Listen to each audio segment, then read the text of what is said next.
Nagkita ang dalawang mayamang negosyante na si Pedro at Juan pagkatapos ng isang mahaba-habang biyahe ni Pedro mula sa Japan. Habang nag-uusap tungkol sa biyahe, sinabi ni Pedro, "Pare, tignan mo, nabili ko itong kahanga-hangang robot na sekretarya doon sa Japan. Ginagawa nito ang lahat ng kayang gawin ng isang human secretary, pero 20 beses na mas mabilis at 200% na mas epektibo. Saka, pagmasdan mong mabuti, mukha talaga siyang tao, di ba?" Sumagot si Juan, "Ayos yan pre ah, parang tao nga siya. Ang lupit naman yan, pero pre, kaya ba niyang, alam mo na, gawin ng ibang bagay?" Ngumiti si Pedro at sinabing, ba't di mo subukan pre nang malaman mo?" Nagmadaling kinuha ni Juan ang robot papunta sa banyo at makalipas ang 15 minuto, may nakakabinging mga sigaw ang nagmula sa loob ng banyo. Binatukan ni Pedro ang kanyang noo at sumigaw, "Nako pre, sorry, nakalimutan kong sabihin sa'yo yung butas dyan sa ilalim ng robot. Pangtasan ng lapis yun."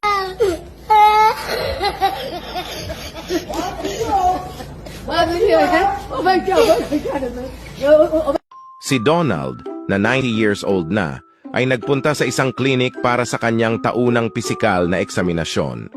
Lahat ng pagsusuri sa kanya ay bumalik na may normal na resulta na ikinatuwa ng kanyang doktor. Ngumiti ang kanyang doktor at sinabi, "Donald, mukhang okay ka naman sa lahat ng pisikal na aspeto. Kumusta ka naman mentally and emotionally? Payapa ka ba sa iyong sarili? At may mabuti ka bang relasyon sa Diyos?" Sumagot si Donald na may ngiti sa kanyang mga mata, "Di ako pinapabayaan ng Diyos.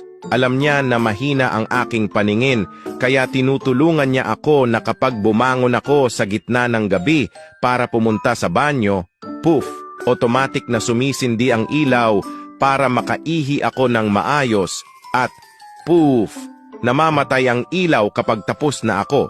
Parang magic hano." Napataas ang kilay ng kanyang doktor sa narinig at sinabi, "Wow Donald, kahanga-hanga iyon. Mukhang mayroon kayong napaka-espesyal na koneksyon sa Diyos." Pagkatapos ng ilang sandali, naaalala pa rin ang kwento ni Donald, nagmulat ang matanda sa kanyang anak at ipinaliwanag ang kanyang kalagayan. "Mahal kong anak, medyo masama ang aking pakiramdam dahil mukhang hindi ko na kayang itanim ang aking mga kamote ngayong taon. Tumatanda na ako at hindi ko na kayang magbungkal pa ng lupa. Kung nandito ka lang, wala sana akong problema. Alam kong ikaw ang magbubungkal para sa akin. Nagmamahal, tatay." Nang matanggap ni Juan ang sulat mula sa kanyang tatay, sumulat din ito ng liham na kung saan may nakasulat sa sobre nito na confidential. Bawal makita ang laman ng sulat ng mga kawani ng gobyerno, lalo na ng mga pulis. Ilang araw ang lumipas at nakatanggap ang matanda ng sulat mula sa kanyang anak. "Mahal kong tatay, naku, huwag mong bungkalin ang lupa. Doon ko inilibing ang mga bangkay. Nagmamahal, Juan." Kinabukasan ng 4:00 ng umaga, dumating ang mga kawani ng gobyerno kasama ang mga pulis at hinukay nila ang buong lugar ng matanda, ngunit wala silang natagpo ang mga bangkay. Naghukay sila ng naghukay pero wala pa rin silang nakita, kaya humingi sila ng paumanhin sa matanda at umalis. Kinabukasan, nakatanggap muli ng sulat ang matanda mula sa kanyang anak. "Mahal kong tatay, sige, itanim mo na ang mga kamote ngayon. Ito na ang pinakamainam kong magagawa para sa'yo, lalo na at magkalayo tayo. O, di ba? E di nakalibre ka ng paghuhukay sa lupa. Nagmamahal, Juan."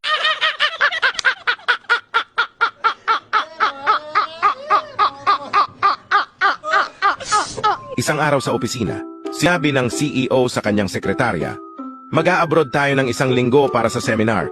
Iayos mo na ang travel arrangements." Tumawag ang sekretarya sa kanyang asawa, "Mag-a-abroad ako kasama ang CEO ng 1 linggo. Ingat ka, mahal." Tumawag ang asawa sa kanyang kabit, "Mag-a-abroad ang misis ko ng 1 linggo, kaya magkakasama tayo ng buong linggo. Mahal ko." Tumawag naman ang kabit sa estudyanteng tinuturuan niya, "Busy ako next week, kaya hindi mo na kailangang pumasok para sa lessons mo." Tumawag ang estudyante sa kanyang lolo, "Lolo, wala akong klase next week kasi busy si teacher. Magkasama tayo buong linggo." Tumawag ang lolo na siyang CEO sa kwentong ito sa sekretarya, Sasamahan ko ang apo ko next week, kaya hindi ako makakadalo sa seminar. I-cancel mo na ang trip. Tumawag ang sekretarya sa kanyang asawa. Nagbago ng isip ang CEO at kinansela na ang trip. Tumawag ang asawa sa kanyang kabit. Hindi tayo magkakasama next week, nakansela ang biyahe ng misis ko. Tumawag ang kabit sa estudyante. Nagbago ng plano, tuloy ang lessons natin next week. Tumawag ang estudyante sa kanyang lolo. Lolo, sabi ni teacher tuloy ang klase namin next week kaya hindi ako makakasama sa'yo. Tumawag ang lolo sa sekretarya.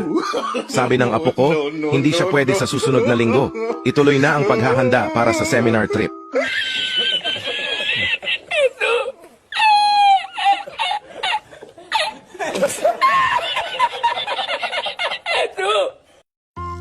Isang babae ang may problema sa pinto ng kanyang aparador na palaging natatanggal sa tuwing may dumadaang bus.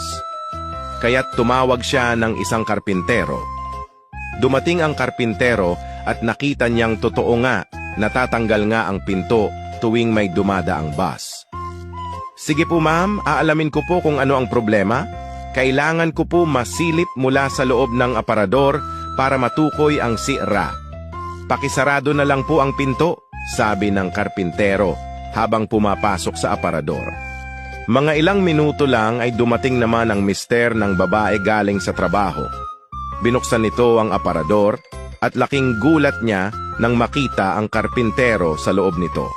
Mister, hoy, sino ka? Anong ginagawa mo dito? Mga walang hiya kayo. Bakit nagawa niyo sa akin ito?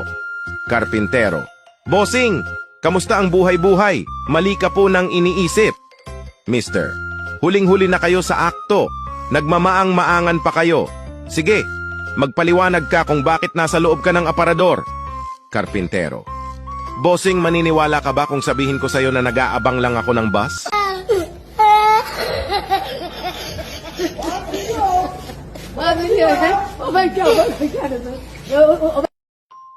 Isang babae at isang lalaki ang magkatabing nakahiga sa kama nang biglang tumunog ang cellphone ng babae. Agad itong kinuha ng babae at sinagot, habang ang lalaki naman ay tahimik na nakatingin sa kanya. Masiglang nagsalita ang babae, "Hi, natutuwa akong napatawag ka." "Ano? Talaga? Ayos pala yan ah. Ang saya naman. Happy ako para sa'yo. Sige, enjoy kayo dyan ha. Ingat ka. Bye." Pagkalipas ng ilang sandali, ibinaba na ng babae ang cellphone. Hindi mapigilan ng lalaki na magtanong, "Mare, sino yon?" Ngumiti ang babae at sumagot, Ay, si pare mo yon. Tumawag lang para sabihin na nag-e-enjoy daw siya sa casino ngayon. Kasama ka?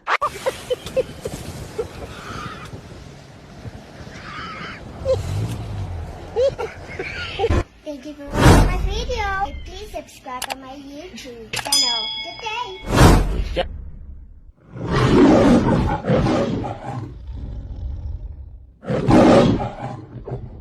Oh my god.